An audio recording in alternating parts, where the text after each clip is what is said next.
જય શ્રી કૃષ્ણ વિદ્યાર્થી મિત્રો, આજનો આપણો વિષય છે અંગ્રેજી. અંગ્રેજીમાં આપણે સ્ટેપ 5 શીખી ગયા, બરાબર છે. અને જે આપણા સ્વરો છે 5, એ સ્વરો પરથી બનતી સ્પેલિંગ, ઉચ્ચાર અને અર્થ પણ શીખી ગયા. તમે તમારી નોટબુકમાં પણ સારા અક્ષરે લખ્યું હશે, લખ્યું છે ને બધાએ? ખૂબ સરસ. તો આપણે આજે એ જે આપણા 5 સ્વરો છે જે આપણે શીખી ગયા, તેને આધારે આપણે કેટલાક પ્રશ્નો આજે જોવાના છે અને શીખવાના છીએ, બરાબર છે. તો બધાનું આ તરફ ધ્યાન. આજની તારીખ છે 10/10/2020 અને વાર છે શનિવાર. પહેલો પ્રશ્ન છે અર્થના ઉચ્ચાર લખો. એટલે કે અહીં અર્થ આપ્યા છે અને એના ઉચ્ચાર આપણે લખવાના છે. અથવા એવું પણ આપ્યું કે ઉચ્ચારના અર્થ લખો, તો અહીં ઉચ્ચાર આપ્યા હોય, આપણે તેના અર્થ લખવાના હોય છે, બરાબર છે. ફેરવીને પણ પ્રશ્ન પૂછાય છે. તો અહીં અર્થ છે મોટો કપ. હવે મોટો કપ છે તો મોટા કપને આપણે એનો ઉચ્ચાર શું શીખી ગયેલા? મોટા કપને શું કહેવાશે? મગ. આપણે જેમાં દૂધ, ચા, કોફી પીએ છીએ, મોટો કપ આપણે એને મગ કહેતા હોય છે, બરાબર છે. એટલે મોટા કપને મગ કહેવાય. હવે બીજું છે સભાખંડ. શું છે? સભાખંડ. સભાખંડ એટલે કે આપણે આગળ જે બેસીએ છીએ, આપણો જે આગળનો બેઠક રૂમ છે, એને આપણે સભાખંડ કહીએ છીએ, બરાબર. તો એ સભાખંડને એનો ઉચ્ચાર શું થાય? એનો ઉચ્ચાર થશે હોલ. શું થશે? હોલ, બરાબર છે. હવે છે કૂદવું. કૂદવું એટલે કે જમ્પ કરવું, બરાબર છે ને. આપણે જે કૂદીએ છીએ તેને શું કહેવાય છે? જમ્પ. તો આપણે લખીશું જમ્પ. ત્યારબાદ છે મોજું. તમને કીધું આપણે પહેરીએ છીએ બૂટ સાથે મોજા, બરાબર ને. તો તેને શું કહેવાય છે? તેનો ઉચ્ચાર શું થશે? સોક્સ. સોક્સ આપણે કહીએ છીએ ને, શું કહેવાય તેને? શોક કહેવાય, બરાબર છે. તો આ આપણા અર્થના ઉચ્ચાર.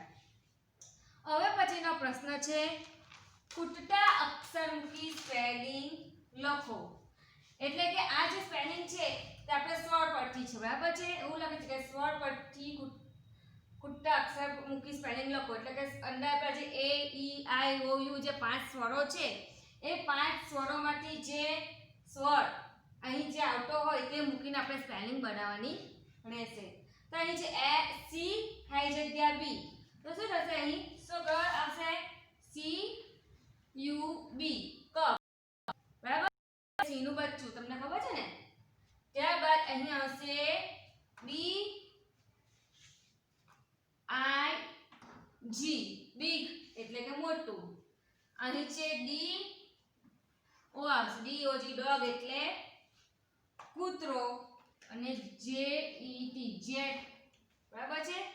ત્યારબાદ છે એલ ઓ સી કે, લોક, બરાબર છે.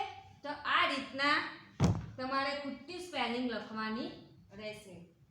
હવે પછીનો પ્રશ્ન છે કે 2 અંગ્રેજી શબ્દ વાંચી ત્રીજો અંગ્રેજી શબ્દ લખો.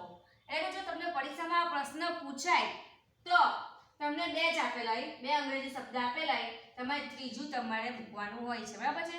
આપણે જે સ્વરોના સ્પેલિંગ શીખી ગયા તેમાં આપેલું જ છે, તમે જોશો તો તમને ખ્યાલ આવશે, બરાબર છે. તો જો પહેલું છે પી યુ એમ પી પમ્પ, જે યુ એમ પી જમ્પ. તો ત્રીજો અંગ્રેજી શબ્દ શું થશે? બમ્પ. બી યુ એમ પી એ આપણે જાતે મૂકવાનું છે, બરાબર છે.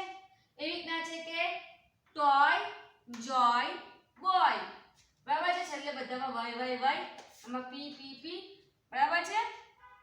ત્યારબાદ છે સીઓટી કોટ, ડીઓટી ડોટ, પીઓટી પોટ એટલે કે કોટ ડોટ પોટ. ત્યારબાદ છે જેયુજી જગ, એમયુજી મગ અને બીયુજી બગ, કે જગ, મગ, બગ. ત્યારબાદ છે પિન, બિગ, હિલ. ત્યારબાદ છે પીગ, બિગ, ફિગ. ત્યારબાદ બેડ, વેડ અને રેડ. ત્યારબાદ છે કેપ, ટેપ, મેપ. તમે બોલશો ને જ છે, તમે જોશો એટલે વધારે ખ્યાલ આવશે. એટલે કે 2 અંગ્રેજી શબ્દ વાંચી, ત્રીજો અંગ્રેજી શબ્દ છે તમારે જાતે લખવાનો રહે, પરીક્ષામાં પૂછાય તો. બરાબર છે. હવે પછીનો પ્રશ્ન છે કૌંસમાંથી શબ્દ લખી કોયડો પૂરો. બરાબર છે. કૌંસમાં તમને 2 સ્પેલિંગ આપેલા હોય, બરાબર છે, વચમાં એક આલ્ફાબેટ લખેલો છે. હવે આપણે સ્પેલિંગ મૂકવાના છે કોયડો. તો આપણે કોઈ બી લખી શકીશું. આ બેટ અને રેટ, આરથી રેટ અને બીએટી બેટ, 2 આપેલું છે. और તમે આટલે પણ બી લખી શકો છો, બીએટી બેટ, અથવા આર આટલે પણ લખી શકો છો, પણ આ જે એ છે એ વચમાં આવવો જોઈએ. બરાબર છે. અહીં એ તો મૂકી દીધું એટલે તમને બોગ નહીં પડે, એટલે તમારે સ્પેલિંગ એ પ્રમાણે લખવાનું કે આ જે એ છે એટલે એ વચ્ચે આ એટલે સ્પેલિંગ બને. તો આપણે બીએટી બેટ પછી આર એટી રેટ થઈ ગયું. એવી રીતના અહીં છે વેન અને મેન, તો અહીં એક લખ્યું જ છે, તો આપણે એટલે વી એ એન વેન થશે, અને મેન એમ આ એ અને N M A N main.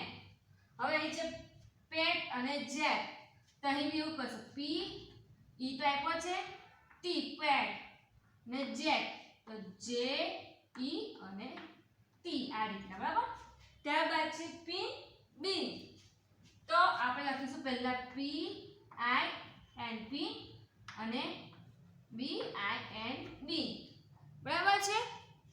આ રીતે તમે કોયડો ઉકેલવાના છે, એટલે કે સ્પેલિંગ લખીને પૂર્ણ કરવાનું છે કોયડો. એકદમ સહેલું છે ને, એકદમ સરળ છે, આવડે એવું જ છે, તમને આપી દીધેલા છે. સ્પેલિંગ તમારે ફક્ત લખવાના હોય છે.